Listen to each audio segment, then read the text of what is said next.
Pertanyaannya bukan mau diteruskan atau tidak diteruskan. Jadi ketika 5 tahun sekali kita berhenti, ya pada saat itu kita menengok apakah kemarin sudah sama. Kalau belum ya dilempangkan. Menko Marves meminta agar presiden selanjutnya cukup melanjutkan pola tanpa membicarakan perubahan. Ya, jangan asal ngomong aja.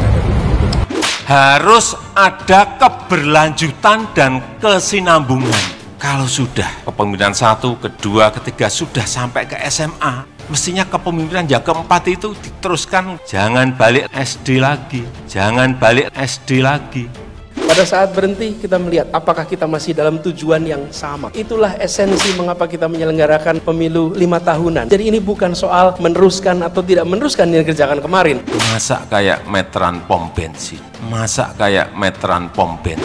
Kalau meteran pom bensin itu, Pak, dimulai dari nol ya. Apakah kita mau seperti itu? Enggak kan? Ya kita lihat objektif saja di Jakarta, apakah program Pak Jokowi, Ahok Pak Jarot dilanjutkan dengan baik oleh Pak Anies. Kan rakyat bisa menilai. Pak Anies tidak fokus betul menangani persoalan pokok warga Jakarta. Normalisasi atau naturalisasi 5 tahun kita hanya berdebat toh, tetapi dua-duanya nggak ada yang dikerjakan. Sampai Menteri PUPR itu pun tidak berdaya. Begitu Pak Heru memimpin, baru dilakukan sodetan mencegah banjir. Ini dipegang 5 tahun, dan ini setelah 5 tahun cuma dipegang beberapa bulan oleh gubernur baru Pak Heru. Dari sini kita sudah nilai dong. Ini yang niat kerja sama yang nggak niat kerja kita sudah tahu guys. Kami tidak yakin yang dideklarasikan oleh Partai Nasdem itu mau melanjutkan apa yang sudah diletakkan oleh Pak Jokowi. Pilpres itu bukan soal pemerintahan sekarang atau pemerintahan 2-3 sebelumnya. Kepemimpinan itu ibarat tongkat estafet, bukan meteran pom bensin. Hasto PDIP bongkar Anies Baswedan tak ingin ibu kota pindah ke IKN Nusantara. Itu kan rakyat bisa melihat. Jangan kita terjebak dalam demokrasi elektoral hanya dengan melihat keterampilan berbicara.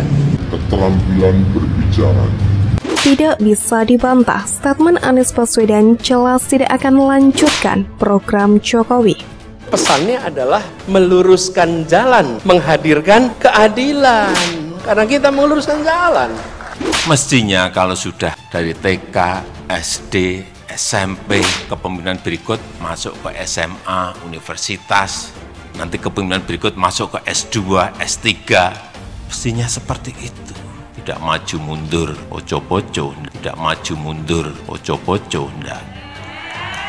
Luhut menilai Indonesia kini tengah berada di jalur yang tepat. Pihaknya berharap agar pemimpin negara selanjutnya bisa fokus pada pekerjaan yang tengah ada dan tidak berbelok-belok tanpa membicarakan perubahan. Ini adalah proses normal yang harus kita jalani terus-menerus. Jadi bagi yang sekarang sedang bertugas, jangan pernah khawatir, karena memang tugasnya akan selesai.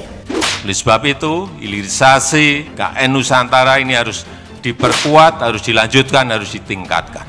Untuk membawa kapal besar Indonesia menggapai cita-cita Indonesia Emas 2045.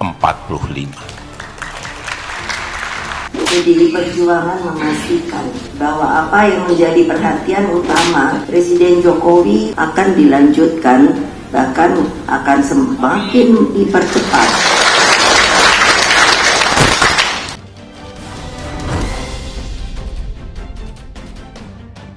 Bakal calon presiden dari Koalisi Perubahan untuk Persatuan, Anies Baswedan, menyatakan bahwa dirinya tidak akan mau melanjutkan semua program yang sudah dijalankan oleh Presiden Joko Widodo selama ini.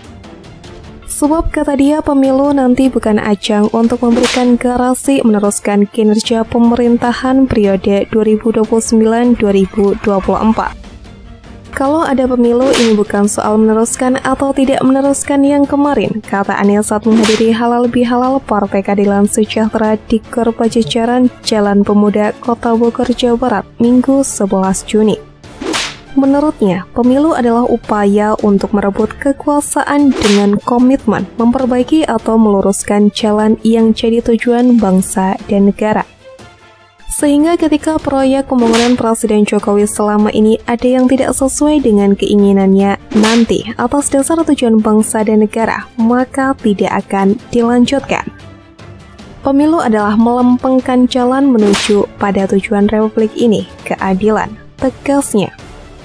Persoalan apakah proyek pembangunan pemerintah saat ini akan dilanjutkan dan diselesaikan atau tidak, ia berharap tidak perlu ada lagi yang bertanya-tanya, sebab jawabannya akan tetap sama. Semua proyek pembangunan nasional harus sesuai dengan keinginannya.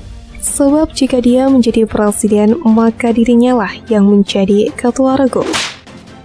Jadi tidak usah khawatir, karena memang tujuannya bukan soal nengok 5 tahun terakhir, 10 tahun terakhir, 15 tahun terakhir, bukan. Tandasnya.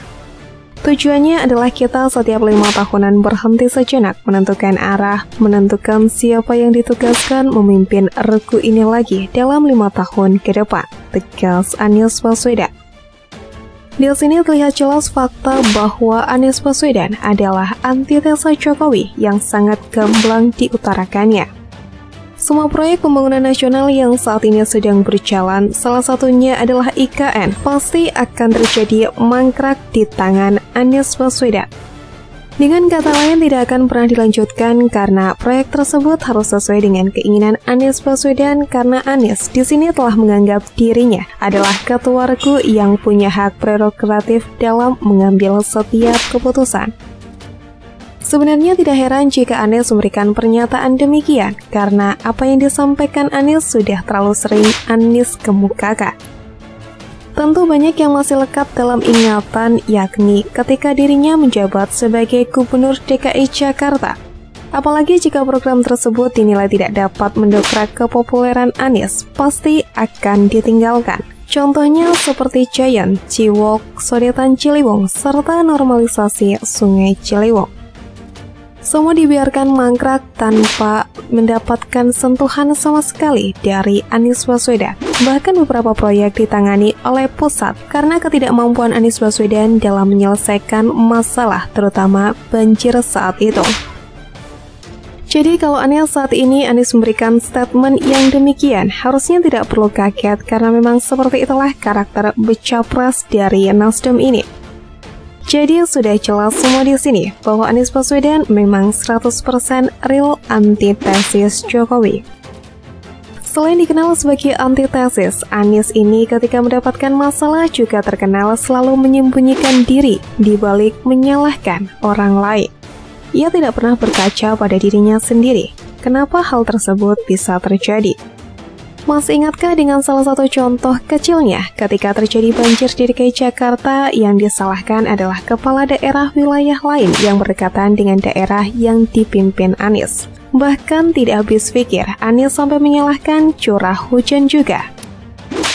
Kemudian ketika Anies salah baca data tentang infrastruktur Jokowi yang dibandingkan dengan SBY, yang disalahkan juga adalah datanya yang dari media online tersebut, yang Anies sendiri mengutip dengan kesadaran penuh dengan alasan Anies tidak update perkara data. Anies menyalahkan medianya. Tidak sampai di situ, ketika Anies Baswedan elektabilitasnya anjlok, menyalahkan Partai Demokrat serta PKS, padahal itu adalah kawan koalisinya. Di sini Anies merasa baik Demokrat dan PKS belum berjuang secara all out atas pencapresan dirinya. Bahkan Anies mengatakan bahwa PKS dan Demokrat sama sekali belum keluar uang sepeser pun atas segala kampanyenya, yang menurut Anies semua dukungan yang Anies terima baru dari Nasdem saja, termasuk secara finansialnya. Di sini Anies pun lalu memuji-muji Surya Paloh yang telah all out berjuang untuk pencapresan dirinya. Di sini seperti Anies Baswedan ingin mengatakan bahwa baik Demokrat maupun PKS belum secara gencar melakukan sosialisasi becapres yang diusungnya kepada masyarakat. Dengan kata lain, kedua parpol tersebut dianggapnya belum bekerja secara maksimal.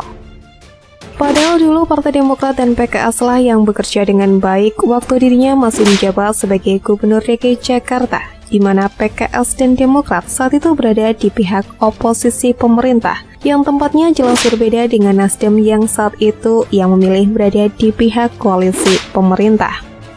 Tentu masyarakat akan selalu mendukung, tapi faktanya DKI Jakarta masih berantakan di tangan Anies, dan itulah kenapa Anies sering dikatakan lari dari tanggung jawab dan tidak gentleman serta selalu menyalahkan orang lain bila dirinya terhimpit masalah. Jika melihat secara singkat rekam jejak Anies ini, apakah ini rekam jejak yang ditawarkan Anies dalam setiap statementnya? Apakah seperti ini rekam jejak seorang capres dalam memimpin?